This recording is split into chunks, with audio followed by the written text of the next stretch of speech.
What is going on, my good people? This is your main man Ben here, and whoo, how do I look like in this Osmo action, yo? Osmo action. DJI is kind of 50-50, but I must say they nailed this one in the Osmo action. I never stop giving the Osmo action the credit that they deserve, just because I like it. But I gotta tell you guys, man, this story that I got, our puppy Lito has been sick for I think a week. So Friday we went to the vet. I was working, went a long lunch to have him blood draw and check his stuff.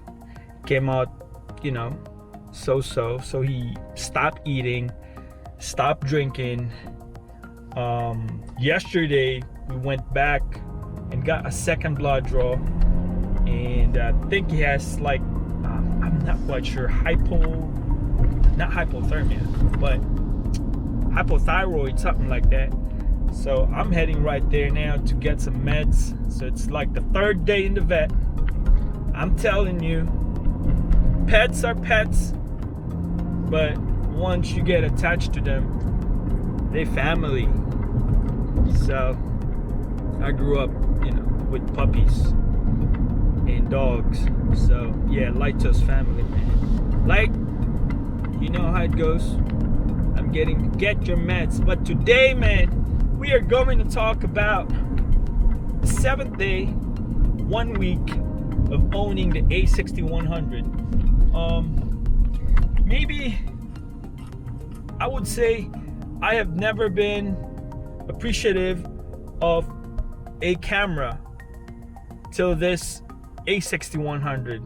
I have owned a lot of cameras in my lifetime so far. I must say it's around maybe more than this, so that's a lot.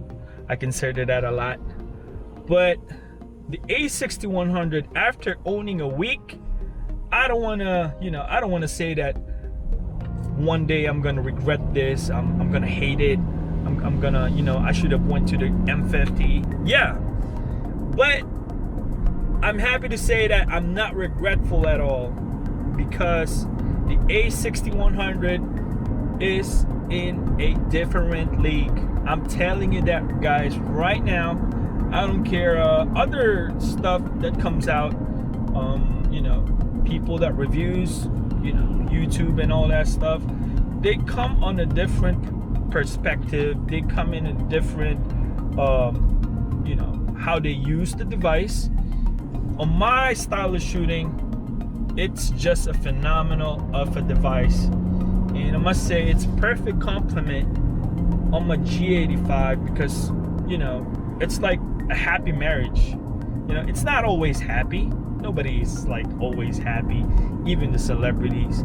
Those are fake stuff and all that stuff. But in real life, it's a perfect balance, because the G85 has, coming from a owner of G85, man, I will never part ways with that camera. I know it's 3 years old technology, but if you're in the fence of getting a perfect vlog camera that can shoot unlimited 4K without time cap, has flip screen, a dust proofing, weather sealing with some aluminum casing and a little bit of plastic, overall camera right now, if you ask me, if you're like a vlogger, G85 is the perfect camera to buy right now. And I must say, I bought that thing for like $1,100 3 years ago, and right now they're like $600 brand new. You would never regret this, man. This camera is not entry level. This camera is mid-level, and there's tons of feature in there. And if you're strictly a vlogger, this would be a dream camera for you. I'm telling you. 5-axis image stabilization in the lens. In the sensor itself. So it's not digitized like the M50. They actually don't have that 5-axis. It's digitized. What it means is that it crops it a little bit. So if this is your sensor, a 1.6 sensor, it crops it a little bit and compensates on those shakes. So if there's a big shake in there, it crops that rectangle and zoom it in. That's how digitized image stabilization works. Same as this Osmo action. and through the lens as well, it has IS, 2 image stabilization in 1 camera. That's the G85, and you don't have to worry about, you know, walking, vlogging, slight rain and all that stuff. That thing will take a heat. In the A6100, oh man, that thing is so 2020. It's amazing. Amazing camera. Once again, I'm gonna share it. My first mirrorless camera 3 years ago, before getting the G85, was the A6000. And I know for a fact, because I was coming from a Canon background on a DSLR environment who shoots a lot of photos, and that was my main purpose of getting rid of my Canon to get into the mirrorless realm. So I bought the A6000. I ended up selling it after a year or so, because the main purpose was shooting photos, coming on a full frame, you know, on a new menu system, on a new ecosystem. I kind of like did not really like it, I must say, in that context, but it was a good pick, I must say. But I'm not new to the A6000 series and all that stuff in Sony. But the A6100, what it brings to the table is that new feel of fast. It's crazy fast. Rewind it 10 years ago, it probably will beat the Canon 1D Mark III, the big ones, because it has 425 focus points, automatically detects your face, that if you registered into the device, no matter you put 10 people in there, it will find your face and it will focus on you. So imagine that. It also has a capability of registering a pet, facial recognition for pets. How crazy is that, man? So this technology right now, it's you know, artificial intelligence for the focusing, plus the contrast-based focusing. So there's 2 types of focusing as far as I know. That's what my G85 does, contrast focusing, which is not great. Sony has both worlds, and I must say that the auto focusing in the mirrorless world right now, Sony owns it. Bar none, Sony owns it. Yeah, the A6100 is not the same as the A6600, which has more, I would say, better battery life. You have that color profile that you don't have. We speak of the A6100, does not have that profile, you know, the S-Log or the Cine V-Like or the Cine D-Like. They don't have that in the A6100, but once again, there will be things that you can control in the production itself. When I speak about in that term, is that you can control your light, you can control your environment, then it's good, because that's the raw product, and you can tweak it a little bit more on the post process, or if you like, the built-in color profile of the Sony, which I don't have a problem at all. That's just one of the caveats of the A6100. And also, it only shoots 29 minutes and 59 seconds, while it shrinks the file and put it in one folder, and then it recreates another one. So I don't have problems with that, man. We do jump cuts and all that, and editing and all that stuff. You don't shoot like 30, 40 minutes or 1 hour even in my G85 straight. I don't do that at all. But if you talk about what it has to offer, it has the same sensor as the A6600, which is the APS-C sensor. It has the same software in it, which is the most latest in Sony as of right now that we're talking about 2020.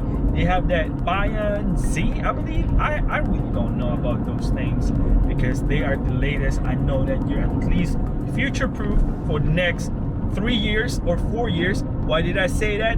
Because A6000 is 5 years old and it's still selling in Best Buy brand new. 5 years old for $500. That's the price of the A6000.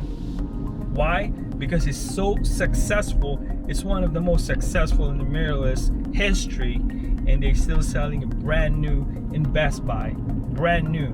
So I know for a fact, at least 3 to 4 years, we are good with this A6100 and A66000. And and I know we're gonna get some firmware updates soon and all that stuff. Hopefully they're gonna put some new goodies in there.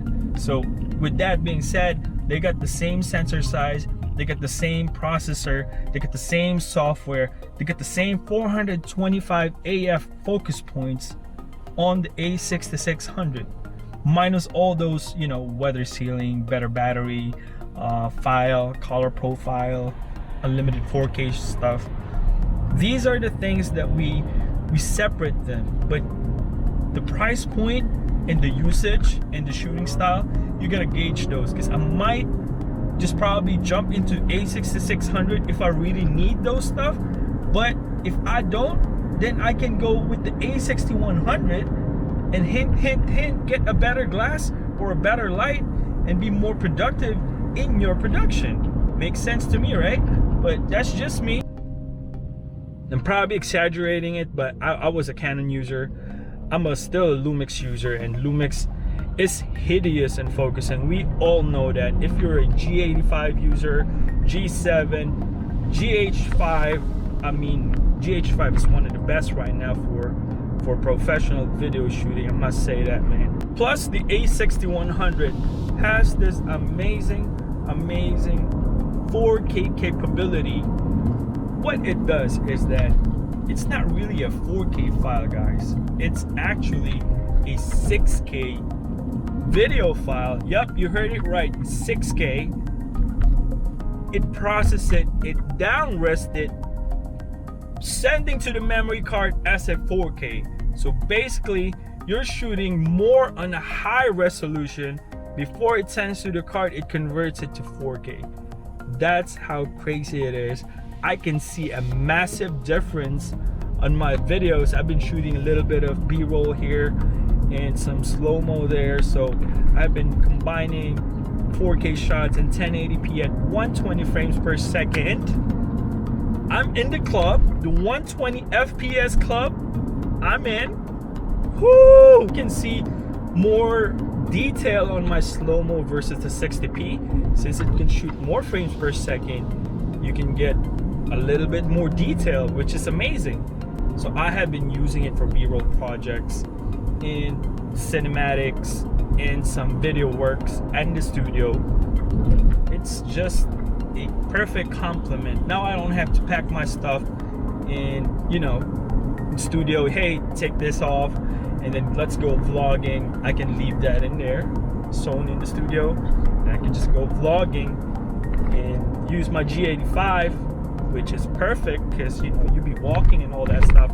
I don't need to pack the gimbal, you know, extra weight, which is really, if you're vlogging, and I have experienced it traveling in the Philippines and other parts of the Philippines, carrying less gear is always better, especially when you move a lot, place to place, going to airport, you know. Man, I can't imagine that. Less gear is always better. But this is where we at right now. I think if you're in the fence of getting the A6100, my only advice to you is know what you need, know what purpose you are into on this camera, because there will be no perfect camera in the market. I tell you that right now, it does not exist. And I've been looking for that for the past 12, how old is Madison? 12 years, yeah, 12 years. There's no all-in-one camera, and they will never put that in there. This generation is too spoiled that all of the good stuff is packed into like this entry-level A6100, and everybody's still complaining, oh man, it's not the A6600. Guess what? That thing will not make your shot any better if you do not shoot at all. No pun intended, but that's just facts. But once again, guys, if these are minor updates that we're throwing into it, I appreciate you watching. Watch out on those B-roll projects that we got, because I'll be doing some good stuff and some, you know, content creating. It's amazing because this digital age is limitless, and we are our own, you know, boss. So we do what we want to do, we produce, we create, and that's where we at right now. But I'm heading to the vet now, guys. I appreciate you watching, man. Always remember, God is good all the time. Peace out.